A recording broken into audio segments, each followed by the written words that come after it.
things. I think what I kind of tell dental students is corporate probably has a lower ceiling of how great the experience can be, but also in general, probably a higher floor, because if nothing else, you're going to get the volume. This is Dr. Besmer with the Educated Associate Podcast. And on this episode, I got to talk to my dear friend, Dr. Mark Pugliese, which I finally learned how to pronounce after 7 years of friendship. And in my humble opinion, he had the ideal path to practice ownership. Right out of dental school, he got a job with a big name corporation, which we will talk about, and he actually had a really, really good experience. It was not in a major city. It was actually in a high dental need area, so a lot of dental needs, not a lot of dentists. And then after that, he transitioned and moved and bought a practice. And so in this first episode, we are going to talk mostly about dental school and corporate life and how you can maximize that and what he learned from that whole experience. Enjoy. All right. We get to go, boys? I'm ready to rip it. Nice to meet you, Mark. Nice to meet you as well. Yeah. So Mark and I met at an ASDA conference when we were in dental school, which got to be 6 years ago, something like that. No, more, because it was before COVID. Right. We're talking like 7.5 years ago. We were D1s. Yeah. Did you go? So you guys are classmates? No. Oh, no. okay. We met in Pittsburgh at that would have been annual session. So yeah, like probably like 7 years ago, because annual session's later in the year. Alex, you've done a great job networking at these events, man. I swear, I'm like a hermit at those things. I like try and hide from people, and you like every time you're like, oh, I got this guy and I met this gal, and it's so awesome how good you network there. And it seems like you must be the same kind of person, Mark, that just gets in and talks with people at these events, because I don't know what it is. I must be the weirdo, but I don't tend to engage that much with people, it seems like. Mark? My like first year I went to, fun fact, I went to every national conference for ASDA in my time in dental school. Dude, good for you. That's like so cool. Yeah, that was really cool. That was a lot of luck behind that too, just being able to get the time off and whatnot. But I think I went into the first session and just kind of found myself like sitting at a different table for lunch, because I was the first one out of my class. And I was like, it's kind of nice to like meet different people. And, it's easy to meet people. Staying connected with them is a different thing. I assume you guys have some dental students listening, hopefully, that get to attend some of these conferences. My advice for them is don't get like new people's phone numbers, get their Instagrams, because you'll see them pop up on like on the stories or posts or stuff. I find it's way easier to stay connected. People's phone numbers, you lose the face in the phone and then you forget who they are, and you're not going to organically reach out to them. At least I'm not that type of person. And with the world we're in, man, that's such a good point. Like, you're going to see them posting their dentistry, posting about their life. And I mean, frankly, that's how Alex and I met. So, I think the Instagram point there is so good. How did you network into getting into all those events? Were you part of ASDA at your dental school? Like, it seems like at least for me at University of Colorado, that would have been a real tough thing to pull off. So how'd you finesse that? The very first one I went to, my school does a thing, the ASDA chapter I went to Boston University. The ASDA chapter there is a pretty big deal for the school. They kind of like run most of the clubs and student organizations through ASDA. But they do this thing where they really try to bring at least one first year to every event. More if they can, especially like those first few, they try to bring in a few. Man, I just saw a free trip to, I think, Chicago for NLC, and I was like, yeah, that sounds fun. I'll apply for this. And I think so many people were like afraid of applying, or they just assumed that like half of their class was going to apply, that there ended up being like 4 of us that applied. And they took all 4 of us, I think. So I got to go to that first one, really kind of got hooked on ASDA. Second year dental school, I was VP. Third year, I was president. And then fourth year, I was trustee. So At that point, my position was locked in if I wanted it. Yeah. Yeah. Mark got a very apt nickname. It was just at least I met him as ASDA Mark. He was just known as ASDA Mark As with a little the like mark. heart after the name. If there's one thing I remember, it's schools just love having their names on things. You go to these events and there are always awards, a big dinner, and you get back and be like, oh yeah, Boston University was, as the chapter was the best in the nation, and they get to put it on their website and put it on this and that. So yeah, and so became trustee. And then, are you involved in any local dental societies, Mark? I feel like that's just kind of the natural progression.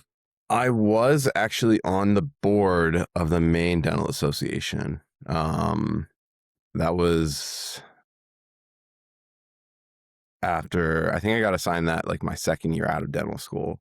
Wow. But I moved to, well, it was kind of lucky. Maine's a state that one has a massive shortage of dentists in general. Anyone listening looking for a place to find work, Maine it's a huge shortage. It's actually a big problem. But and in general, I think a lot of these organized dentistry positions aren't getting filled. So I just the president had met me at a couple of events, knew I was involved with ASDA, and was like, hey, you want to join the board as like just kind of an honorary member, not a real role. But I was like, sure. It was fun. And then I actually had to step down, which I don't think they were happy with me, but I moved to New Hampshire. So this is where I bought my practice, and they wanted me to actually stay on the board and like commute back and forth. It just wasn't realistic for me. I've yet to get involved in New Hampshire. Honestly, my focus has just been on building and running the practice, while also planning a wedding and whatnot. So eventually I'll get re-involved, hopefully sooner rather than later. Can you just speak a little bit to your time on the board? I've served on a board briefly as a nonprofit. And for those that don't know, I was super curious. What's that experience like? What did you do? Were you a voter? Like what, just a little bit tidbit about what you had to do as part of the board. That's real interesting. I only actually ended up being on it for like 3 or 4 months for the Maine Dental Association board. Didn't really do much.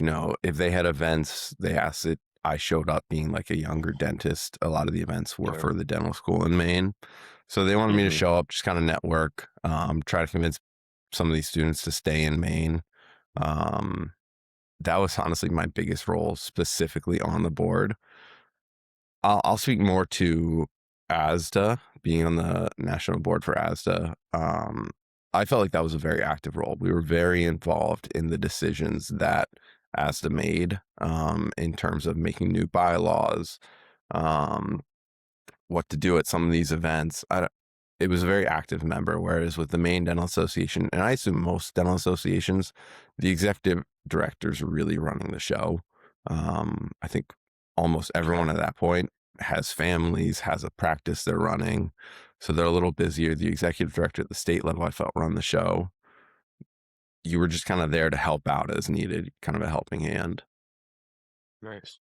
So kind of going in this progression of yours, and I always feel like when I went to these conferences, you could always spot the person who was going to do something.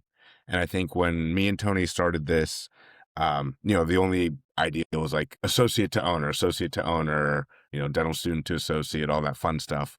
But, some people are associates, but involved in boards, like Tony said, nonprofits. But when I met Mark, I was like, this kid's going to own sooner rather than later. And from what I remember, you had a very stereotypical path. Obviously, we want to get to the ownership at some point, the meat of this episode. But so first of all, if I remember, you're from Western PA, Eastern PA? Technically Central PA. Central PA. But closer to Philly. Strike 3. Right. Yeah, I'm out. All right. So you're from Philly, and then you ended up in Maine, right? I got to know about that. Yeah. Like why, Tony's in Arizona, I'm in Florida. I have no desire ever to field temperatures below 60 degrees. So Oh, kind of tell dude, us. Maine is so beautiful. I was gonna Yeah, say I I've was gone gonna there say, for 1 week. I want to go back like every year of my life. We were in Bar Harbor, dude. And what city were you yeah. in? So I was in Biddeford, which is about 20 minutes south of Portland. Okay. Um, man, Maine is honestly an incredible place to live. Um, Hmm. I had more than anything, I moved there for the job opportunity. Hmm. I knew I wanted to stay in New England. My now fiance was still at BU Dental. She was a year behind. So Okay. my goal is to stay within like 2 hours, maybe 3 hours of her at Yep. most. But I applied in dental school to probably over 50 jobs. Yeah, I kind of just made it like part of my like weekly routine was trying to apply to a couple jobs a week. Um, Wow.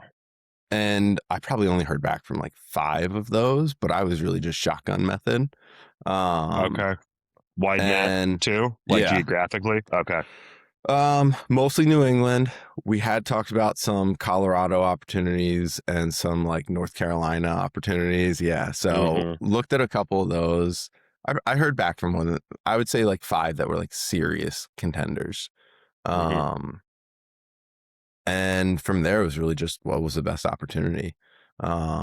So I What does joined, that mean? What does that mean when you say best opportunity for you specifically? So obviously being close to your future wife, super important. You didn't do residency, right? You went straight to no, work. So, I don't know what your clinical education was like at BU, but when you're looking at opportunity, first of all, did you have an idea of a certain type of dentist that you wanted to be? Because you seem like a man of all talents, jack of all trades, master of all. And so, I don't know if you wanted to be, the full arch or just surgical or implants or all cosmetic or, family dentist. So what did opportunity mean to you? all right. So I'll take a step back. When I was applying to dental school, I had this really cool opportunity of shadowing a dentist who, and I don't know if he still has the record, but he had the record to be the youngest dentist to reach mastery in the AEGD. I mean, when you Hmm. hear like super GP, this guy was the definition and the standard of a super GP. Hmm. In one day, I watched him do implant stuff. I watched him do an apicoectomy. I watched him do like veneer cases. He was just a beast. And I was like, that's who I want to be. Hmm. Um, and coming out of dental school, I knew I wanted to own my own practice eventually. So I wanted to go somewhere, all right. So obviously the money was important, but that wasn't the most important thing. You got to take that into account. But Yeah. um, for me, the most important thing was what was going to set me up to run my own practice one day. And that really just came down to like clinical skills. Where was I going to learn what I didn't learn in dental school? And where was I going to get the right volume? So Hmm. I joined a corporate practice. Are we okay with name dropping on here? Actually, yes, I am because I mean it was Aspen, right? Yeah. Yeah. So I Yeah. joined Aspen. Um, and y- I'm sure a lot of people have like mixed things. I think what I kind of tell dental students is corporate probably has a lower ceiling of how great the experience can be, but also in general, probably a higher floor because if nothing else, you're going to get the volume. Hmm. And there's generally some sort of built in training structure. So I wanted to learn dentures, implants, overdentures, surgical cases, surgical extractions. Aspen has got to be one of the best places in the nation to do that. Hmm. Because they have a lot of marketing out there to recruit those specific patients. Hmm. Um, so I learned all those things and I got kind of trial by fired. I was supposed to be working under another dentist that was a couple years older. Um, my first month at that practice, he kind of pulls me aside. He goes, by the way, I just put in my notice. Um, he's like, technically it's a 3 month notice, but he had some vacation time that saved up for a wedding and a honeymoon. So I think I worked with him for like a month and a half. Yep. And then they were like, oh, it's okay. It was a husband wife owner. The wife was going to stick around like pretty much full time. Well, they had another doctor leave in another practice, so she had to go help there. And I was pretty much on my own 3-4 days a week within my Mhm. first 4 months of coming out. Beginning was tough, but you do that for 2 years, you kind of get to practice running somebody else's dental office without all Mhm. of the stresses coming back on you. Yeah. So that seemed almost like the golden opportunity. I feel like, at least talking to people when I got out of dental school, everyone wants mentorship, mentorship, mentorship. What better mentorship than being the owner themselves, right? At least in my personal experience, I worked at a corporate office, was a solo doc. I wanted that. And same thing, trial by fire. I feel like if you put in the hours before and after work, just clinically, talk to people, review your cases, all that fun stuff, you can learn a lot. I mean, the one good thing about networking is that you have, obviously in ASDA, we met real dentists, not dental students, right? But also you have dental students that you can keep in touch with and send cases to, right? I feel like everyone's really obsessed with the in-house mentorship, but I mean, from what me and Tony have heard and seen, it's so rare. Because if it's a two doc practice, they're probably also seeing their own cases. They're probably older most of the time. Same thing, like you said, family, kids. It's like, sure, if you can find time within the workday to maybe look over cases, treatment plan together, that at my current private practice associateship, that has not been the case at all. So I think, Mark, that seemed like a golden opportunity. I know Tony made a post about DSOs and all that. I just want to be very clear. We are not anti-DSO. Mm-mm. It seems office specific, right? So Mhm. I know Mark, another friend of mine, I think he was in like kind of middle of nowhere, Maryland, and he was at an Aspen as well, and he had a great experience. Mhm. So a lot of these corporations, first of all, high need, low dentist areas, you're going to get a lot of patients because they have the systems for the marketing, all that. But maybe in a more saturated area, like I was in a corporate office in I don't know, we'll say mid-saturation area, I did not have the flow that you did, right, Mark? So I had some, but definitely not as good of an experience as you did. So, and then what I'm more interested in is you running the office, right? Without the owner docs there. Can you kind of talk us through what that experience, the non-clinical side of that? Yeah, I mean, they had a lot of systems in place already, obviously, that you're just kind of coming in, and to a degree, it's plug and play. But on the other hand, as you're there, as you're trying to boost your own efficiency, you kind of look for ways to just make the day run smoother so that you can fit more cases in with less stress.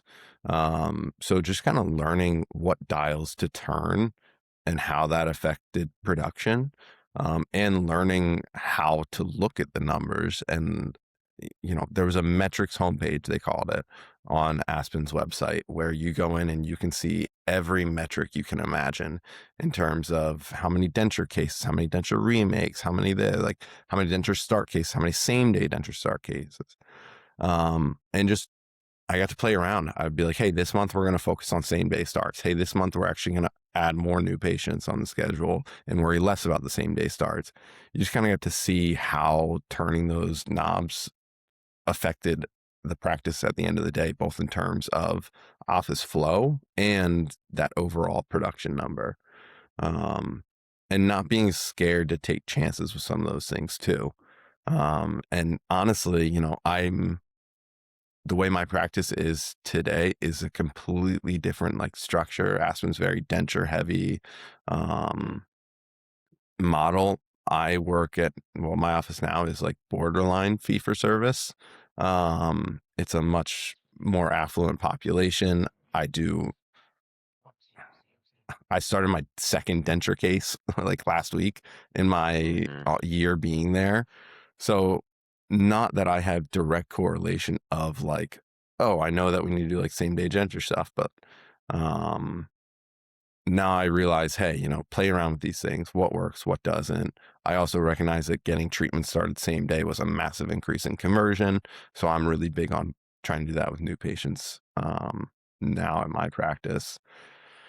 And then also just obviously learning how to handle the staff, learning how to hire. I was very involved in hiring and unfortunately firing at Aspen. I got to see a little bit of what to look for when you're looking for a new dental assistant, a new hygienist, a new front desk. I saw how those people worked in the work atmosphere in the dental office and kind of got an idea for what I felt worked as a whole, but also worked well with me. Can you talk about that a little bit? So you can get as specific or general as you want, maybe go position by position, job by job. But when you first got in there, what did you feel the culture was like? And then when did you start seeing cracks and kind of what did you do about it? I will say as a whole, the culture was always a little bit, I don't want to say toxic, that's the wrong word, but it was never, you could tell, like, at least with the dental assistants and most of the front desks, they were always just kind of passing through. Once again, high volume meant they needed people quickly, and they would often just hire the first people that came through. We had enough applicants, in Maine that we could be a little bit selective, but, and I will take responsibility for some of this. We didn't always hire the right candidates, you'd see people operate in a short, like 1 to 2 hour period. You'd be like, yeah, they're friendly. I think we can teach them the rest, but unfortunately it's a little bit more than that. I now actually, like, I'll put a lot of weight behind hiring somebody with a college degree or at least some sort of associate's degree. It doesn't need to be a 4-year, but it just shows that they had a desire to learn. And I find that those people are a little bit more well adjusted to the workplace. There was a podcast that I listened to. I couldn't tell you which one or who it was. Actually, it was a shared practices podcast. And they talked about when you're hiring somebody, like when you first meet them and you're like getting ready to make an offer, your expectation of what you think they'll bring to your practice is always going to be a little bit higher than the reality. So if you're just like a little bit sold on someone, you're like, oh, they'll be good. They're probably not going to be great. Like, they're almost never going to exceed your expectations. So you want to find someone that you think is going to be fantastic for your practice. If you're going to hire them, because they might not be fantastic, but they'll at least be good, most likely. I think that is such a good point, man. I work at a DSO right now, and I too am heavily involved in hiring and firing. I will too own I have hired a lot of really crummy associates over the last 2 years. Exact same thing you described, man. They'd come in for like a 2-hour working interview. I'd be like, she's nice. She didn't complain when I asked her to go get the 557. And yeah, let's offer her. Let's fill this spot. And within a week, I realized that never panned out. They gave their best that first day, and it always kind of walked itself back from there. So, yeah, that was a powerful experience for me. I wanted to circle back a little bit. You said the S word. I feel like everyone talks about systems. I know these corporates, especially like Aspen, has a lot of systems built in. My current office manager at my DSO was trained through Aspen. She speaks very highly of their systems. But if I ask her, can you define some of these systems to me? It's like this, I don't know if it's a black box and no one can talk about it. I don't know what exactly it is, but what, like, is a system a written down process on a piece of paper? Was a system what everybody remembered to do every day? Could you speak to like some of those systems that you found made Aspen successful, maybe once you apply to your current business? I have to remember specific ones. I mean, there was like a very structured, just everything you did in the day was not me, but everything like the front desk did in the day was very structured. I think was very important, as well as the lead dental assistant. Like, her day was very structured, for the most part, as long as she wasn't pulled into a million rooms at once, which often is the case with the lead dental assistant. But, it's what's the callback frequency? What's the protocol when somebody doesn't confirm within X amount of time? That was another dial that we would kind of play around with. If somebody didn't confirm within 24 hours, do we cancel? If somebody doesn't confirm within 48 hours, do we cancel? We were actually at such a need at Aspen that we were like, you know what? If they don't confirm within 72 hours, we're canceling their appointment, and we know that it'll get filled. And then we also had the policy of if they walked in, we would still try to fit them into the schedule. Be like, hey, you're going to wait. You didn't confirm, but we're going to fit you in. But the thing is, that wasn't oh, we're going to make this exception. It was that person walked in the door and everyone from the front desk to the dental assistants to the hygienist knew that that was the plan. It was, when do we pull cases? When do we call the patient and tell them to reschedule because the case isn't in time? It's just having structure on those, even like the lesser seen experiences at the dental office. Everything's planned. How often are you calling the patient back to try to get this crown that you treatment plan scheduled? Just all that's planned out. How did you process that mentally and physically? So I know me as a new grad, I worked at a private practice that just cooked, man. The owner had been in the game 10 years. Like, this thing was the most well-oiled ship I've ever been on. I didn't have to make any thinking like this. How did that feel as a new grad? Like, I think most new grads are trying to drop a box on a class 2. You maybe get a patient to convert on a crown. They're certainly not thinking about callback frequencies. That's some pretty advanced stuff, honestly. That's a true business owner. So how did you process that as a new grad? Did you just have to go because that your income was tied to it? I'd like to hear about how that was kind of processed up top. I think in the beginning, definitely the first 6 months, I wasn't worried about those decisions. The people that I worked with, my owners up there in Maine, I'll name drop them. The Oakses, they were fantastic. They really let me kind of set my own personal schedule of, hey, if you need, coming out of school, if you need 2 hours for a class 2, go ahead, take 2 hours. And I probably did for the first month. Just I didn't use the full 2 hours, but I was like, what if I need it? You had it. Right? Yeah. No, I was 100%. nervous. That's good. Nothing I worse love than that. being behind, even if it's not a big deal, just that mental stress of, I want to make this a perfect, class 2, and I got a full math exo in the other room, right? Yeah. So in the beginning, I was definitely more focused clinically. And then they were just like, hey, like, your MCD is the Aspen term. So for the next 6 months, I was less worried about all the front desk things. It was more just keeping the flow of the back, making sure that my schedule was kept manageable. And then after that first year, it was like, all right, you're comfortable clinically. Things aren't coming in and surprising you every day.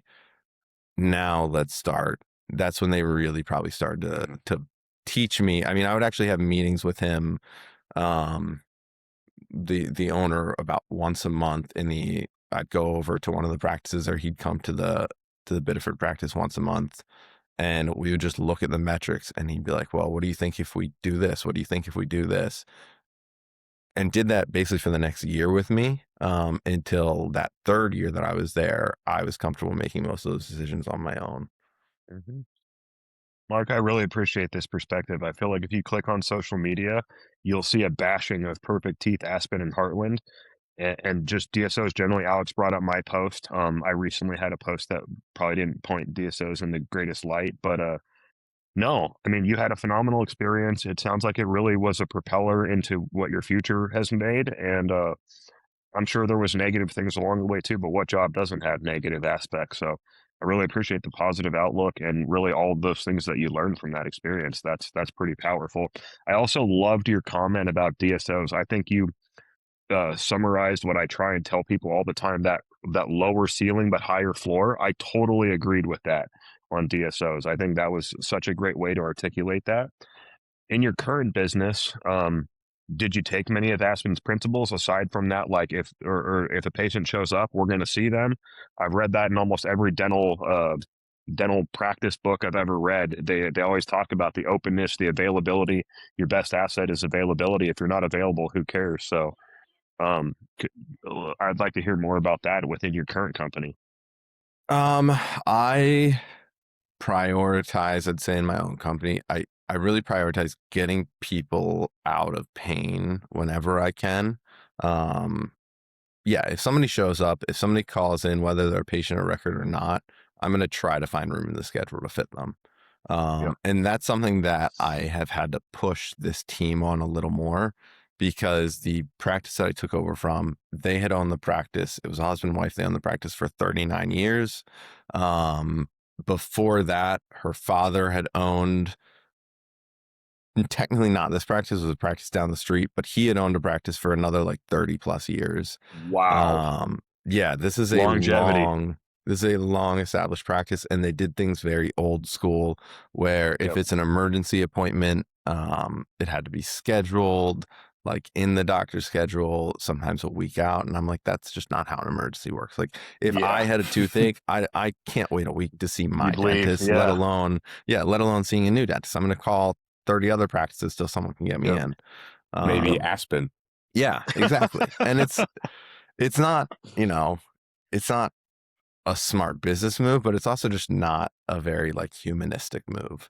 Agreed. So I'm going to try to get people in, whether it's an emergency, and my front team knows if the patient's in pain, or say they did something that they broke a front tooth where it's like in their smile, I'm going to try to get it taken care of same day.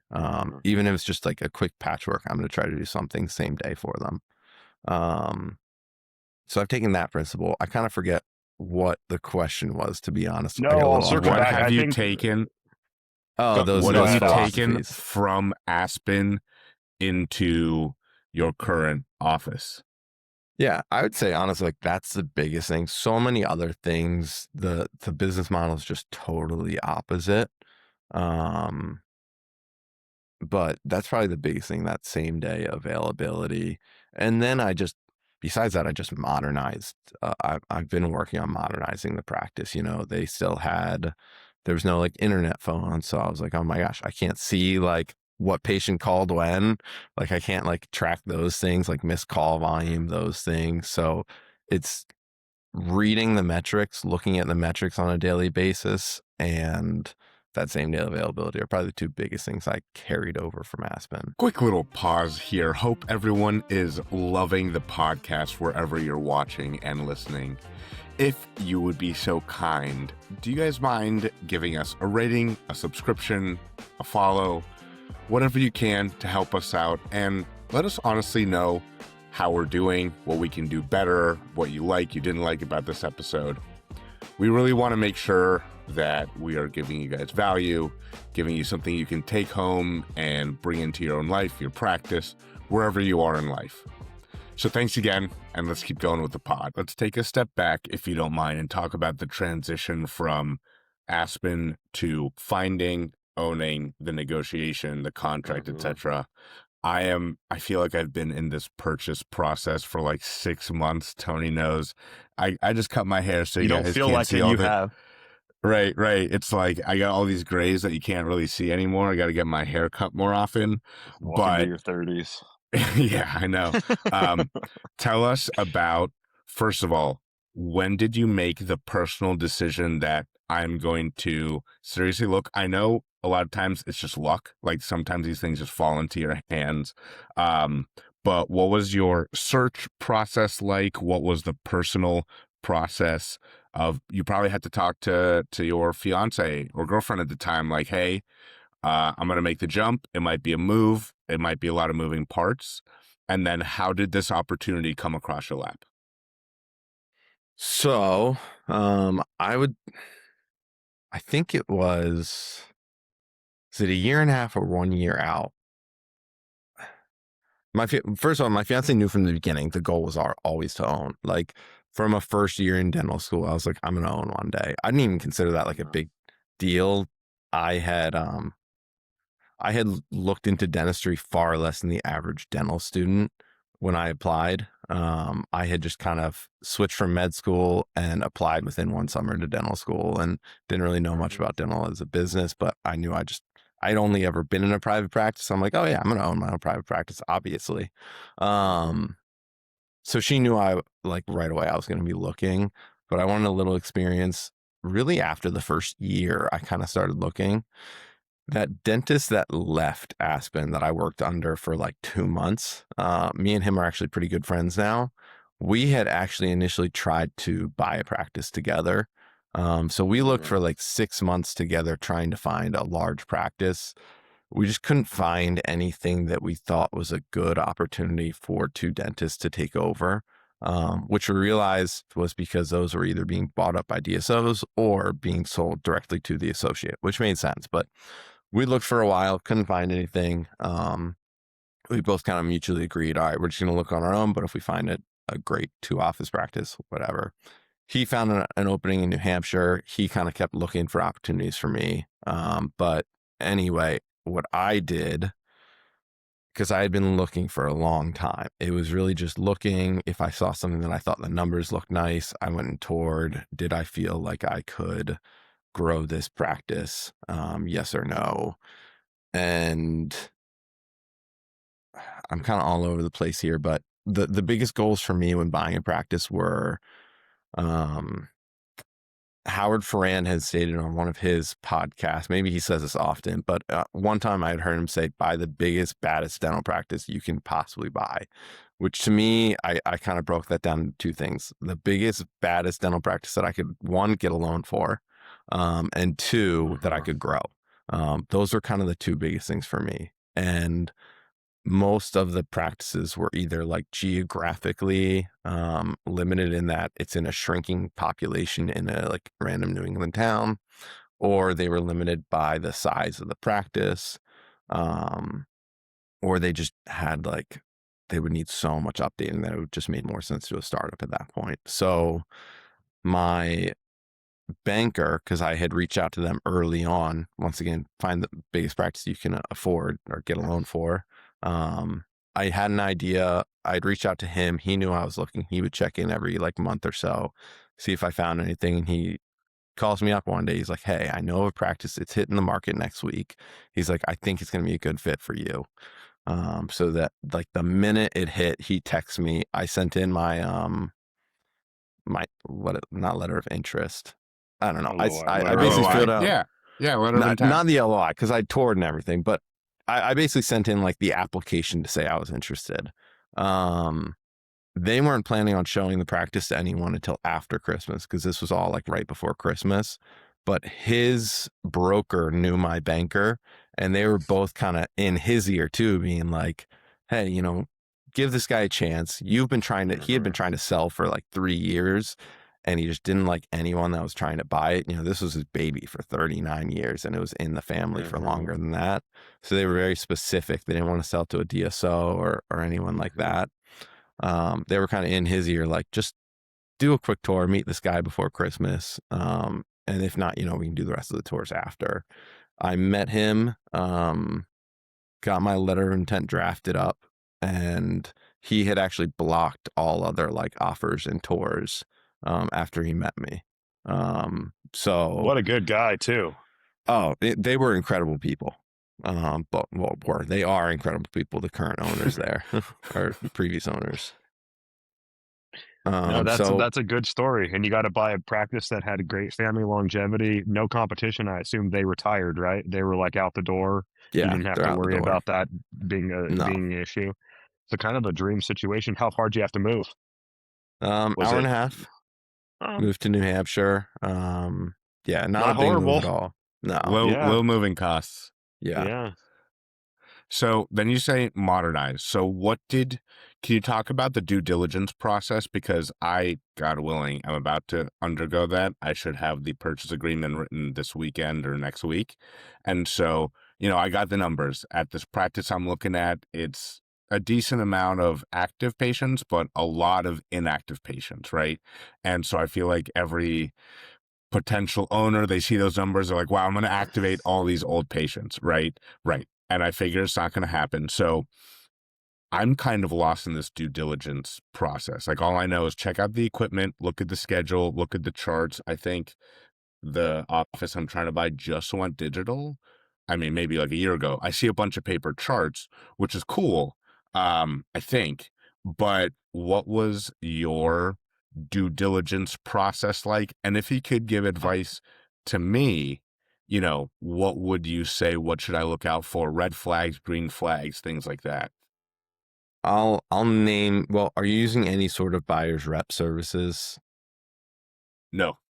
All right, I will name drop shared practices here. I think for their buyers rep services, they were pretty incredible in terms of pooling like all the metrics that you could imagine, not just of the practice, but like geographically. Like they had, I don't even know how they have access to some of these numbers, but they helped a lot with that. And for me, I was really kind of getting cold feet at one point. And I was like, "Ah, I don't know." And Suzanne, Suzanne, who's like the CEO or CFO of Shared Practices, literally like on the phone, she's like, "Look, if you don't buy this practice, I will find a way for Shared Practices to buy this practice." She's like, "This is a great opportunity. Don't be dumb." So just having somebody else like in my ear telling me it's a good choice made it worth the money for me. Um,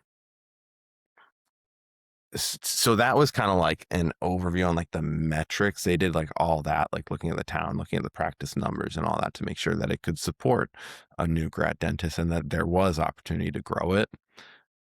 Actually going into the practice and looking at things, I thought I did a good job with my due diligence because I was like, oh yeah, I know they have X equipment. I actually got a local maintenance guy to come in and go through all of it with me. And he's like, oh, this machine's bulletproof. This machine's great. This one might need serviced here soon. I looked at patient charts and I was like, yeah, like a lot of these patients still have treatment that needs to be done. I tried to look at x-rays, make sure everything's not crowned. I did all that kind of basic stuff. Honestly, at the end of the day, I don't think any of that stuff mattered because your treatment plan is going to be so different than the previous doc's treatment plans. There were things on there. They had just switched to electric charting. And I was going through all the patient charts and I was like, they need so much work that's already treatment planned.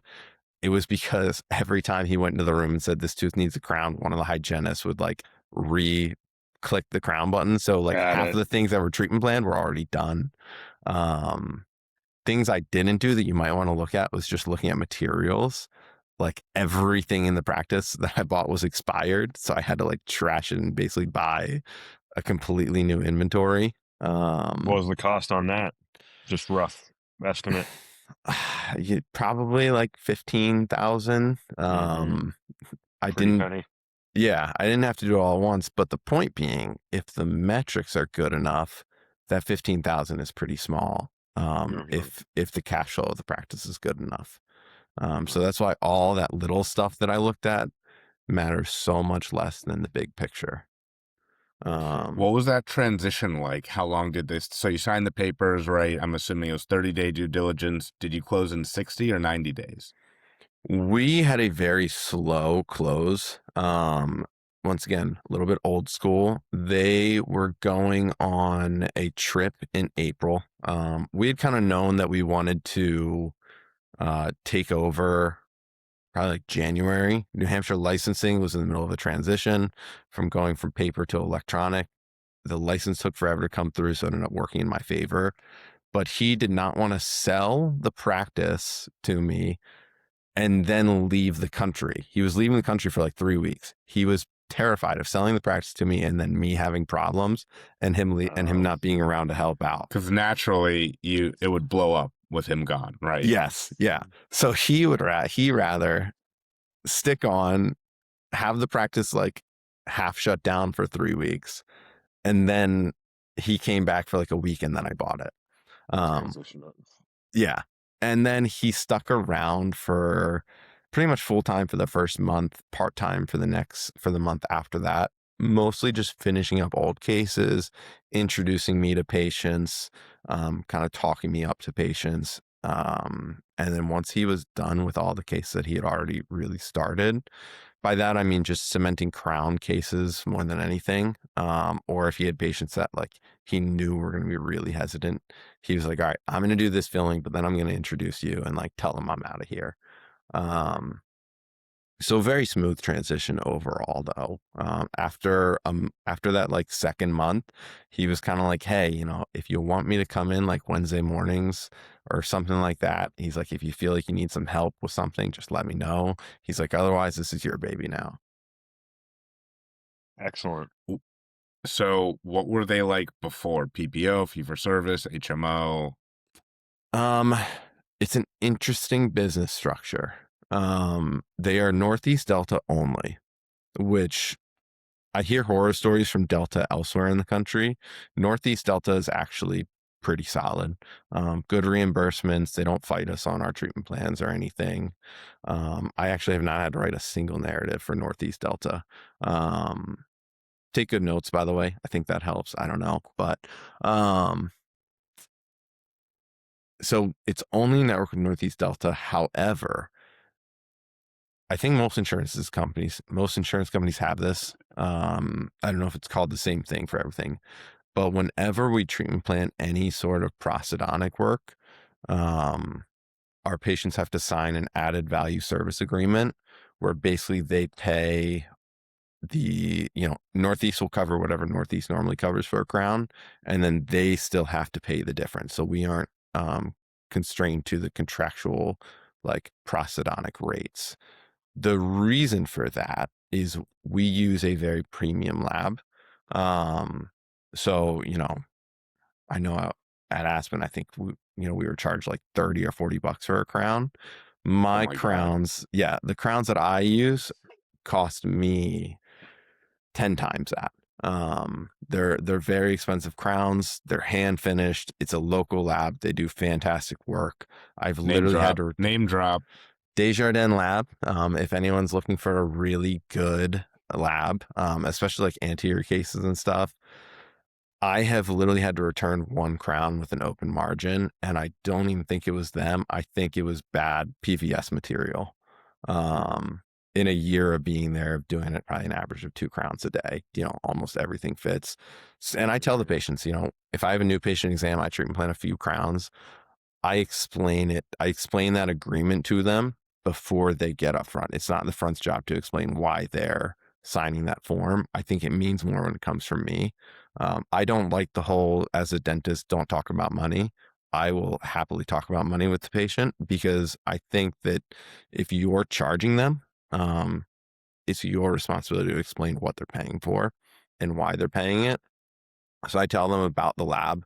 I explain like, hey, my crowns cost more than probably most dental offices in this town.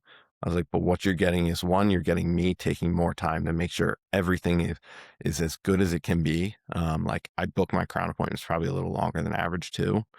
But I'm like, you're getting that extra time by me to make sure that I do everything right. And then you're also getting a higher quality product from a lab. I explain like the advantage of a tighter margin seal, the advantage of better materials, the shade and everything. So the time they get up to the front, they're like, yeah, I want that crown. I'm willing to pay for that extra. That actually probably ends up being more of a selling point than it does hurting me. So maybe because I don't understand the way I understand. And so you're talking this AVS, added value system. What was it? Added value service agreement. Service. So we'll call it the AVS. These are for in-network Northeast dental patients. Yes. So usually, and I'll make this super quick, if you are in network with an insurance, they have a contracted rate. So if your crown costs $2,000, but you are contracted with X and Y insurance, they go, you are legally, even if the patient's paying everything out of pocket, you are legally only allowed to charge the contracted rate.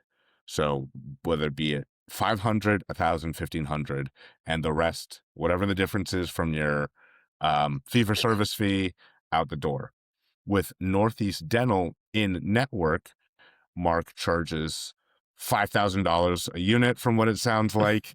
And so Northeast Dental covers whatever their contracted rate is within their limitations, if there are any. And then the patient still has to pay the full fee, but they only pay that difference. So it's not written off. Do I have that right?